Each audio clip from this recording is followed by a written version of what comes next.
Welcome to Pandua solar house. আজকে আমরা installation করতে চলে এসেছি হুগলি ডিস্ট্রিক্টের বর্ধমান কড লাইনে শিয়াখালা গ্রামে। তো টিন সেটের ওপরে কাজ হচ্ছে। 415 ওয়াট করে 10খানা প্লেট লাগানো হয়েছে। একটি মাইক্রোটেকের ইনভার্টার 110 ভোল্ট আসছে, 11 অ্যাম্পিয়ার দিচ্ছে।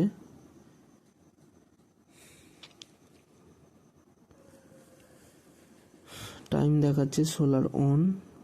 Battery volt 58, battery full charge হয়ে রয়েছে।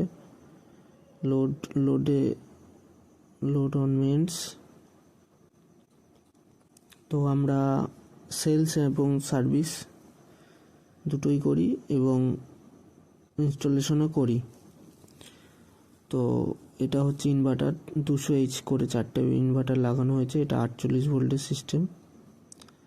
আর এটা মেন্স এমসিবি, লোড এমসিবি, দুটো এমসিবি আলাদা আলাদা আছে আউটপুটে। এটা আর্থিং।